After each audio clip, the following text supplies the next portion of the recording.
Assalamualaikum warahmatullahi wabarakatuh. Perkenalkan, kami dari kelompok 3 dalam mata kuliah Gizi Kelautan. Nama saya Mary Merlinda beserta teman-teman saya Ayu Ashari dan Nur Abidan. Namun dalam video kali ini yang berperan aktif ialah saya sebagai Mary Merlinda dan juga rekan saya yaitu Ayu Ashari. Nah, dalam video kali ini kita akan membahas materi yang mengenai moluska. Nah, dalam moluska ada beberapa sistem klasifikasinya. Dibedakan menjadi 5 kelas. Nah, yang akan saya ambil di sini yaitu kelas gastropoda, di mana gastropoda ini berupa biota laut mengenai siput. Sebelum kita beralih lebih jauh, pokok permasalahan yang akan kita bahas adalah 4 poin, yaitu kita memahami bagaimana isu saat ini secara global, provinsi, nasional, dan daerah mengenai biota laut siput.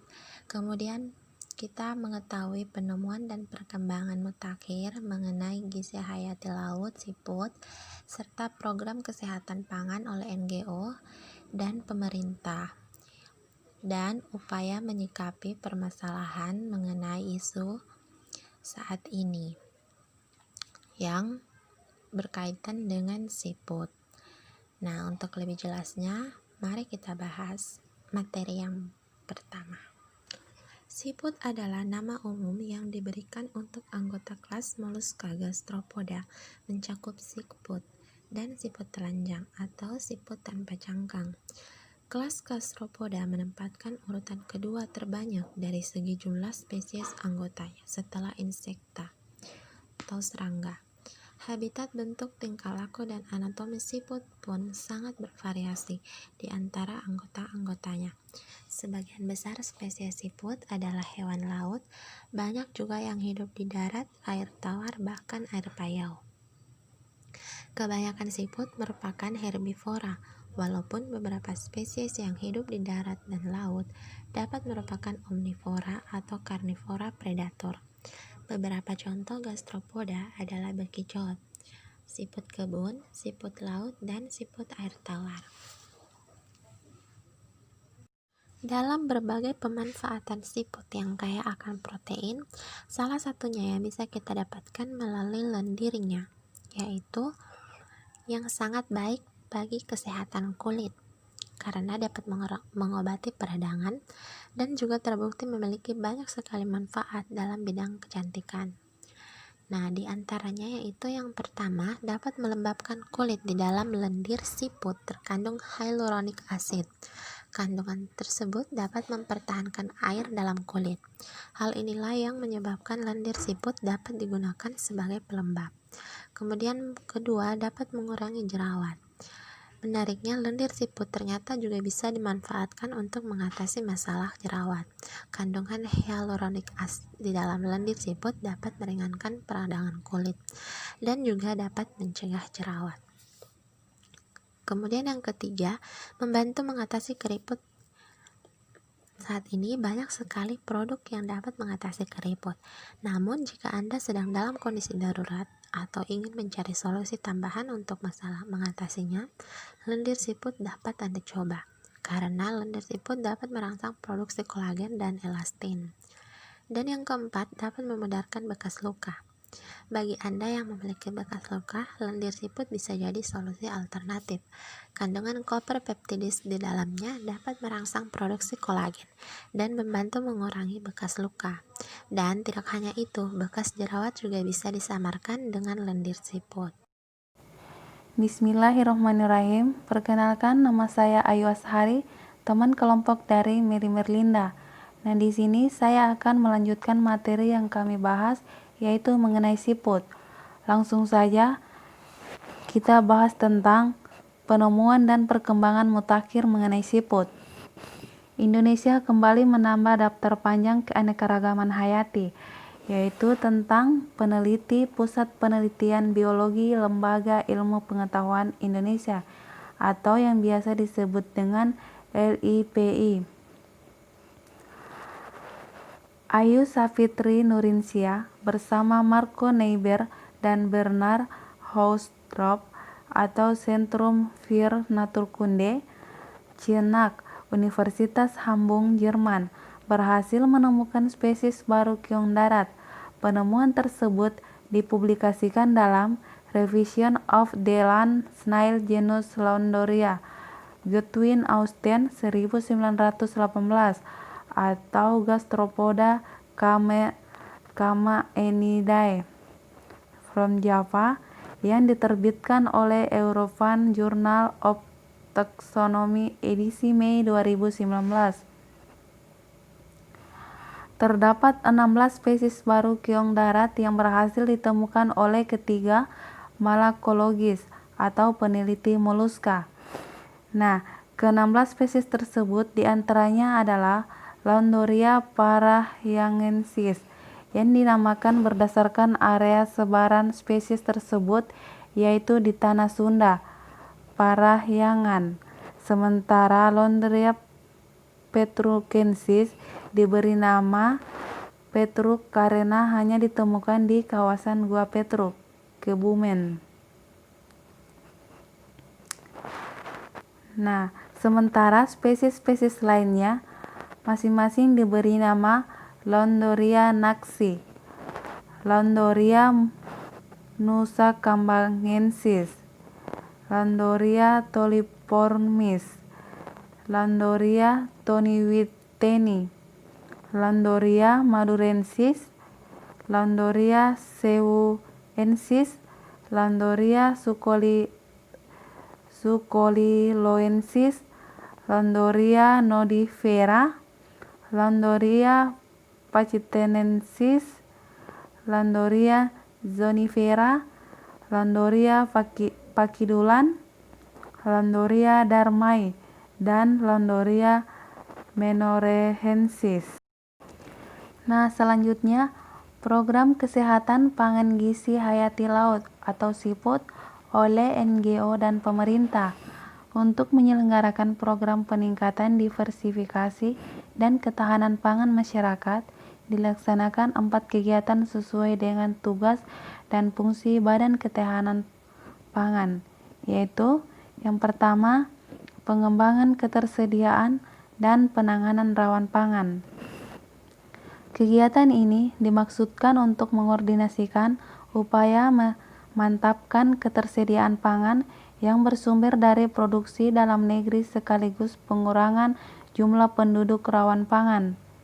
Sasaran output kegiatan ialah meningkatkan ketersediaan pangan yang beragam dan menurunnya jumlah penduduk rawan pangan setiap tahun. Untuk mencapai sasaran output pertama ada 6 subkegiatan, yaitu yang pertama, analisis neraca bahan makanan. Kedua, penguatan sistem kewaspadaan pangan dan gizi. Ketiga, kajian responsif dan antisipatif ketersediaan dan kerawanan pangan. Keempat, peta ketahanan dan kerentanan pangan atau biasa disebut dengan FSVA. Kelima, pengembangan korporasi usaha tani. Serta yang keenam, pemantauan ketersediaan dan kerawanan pangan. Nah, yang kedua yaitu pengembangan sistem distribusi dan stabilitas harga pangan. Kegiatan ini ditunjukkan untuk mendorong pengembangan sistem distribusi dan stabilitas harga pangan dalam rangka meningkatkan keterjangkauan pangan masyarakat dan antisipasi kebutuhan pangan. Sasaran output kegiatan adalah meningkatkan kemampuan kelembagaan distribusi dan cadangan pangan serta stabilitas harga pangan. Kegiatan ini terdiri dari 6 subkegiatan, yaitu yang pertama, pengembangan usaha pangan masyarakat atau toko tani Indonesia. Kedua, pengembangan lumbung pangan masyarakat. Ketiga, panel harga pangan nasional dan pemantauan harga dan pasokan pangan atau biasa disebut dengan HBKN. Yang keempat, pemantauan pasokan harga, distribusi dan cadangan pangan. Kelima, kajian responsif dan antisipatif distribusi pangan, dan yang keenam, kajian distribusi pangan. Nah, yang ketiga yaitu pengembangan penganekaragaman konsumsi pangan dan keamanan pangan. Kegiatan ini bertujuan untuk meningkatkan kualitas dan kuantitas konsumsi pangan dan memasyarakatkan pola konsumsi pangan beragam, bergizi seimbang, dan aman B2SA dengan mengoptimalkan pemanfaatan sumber daya lokal.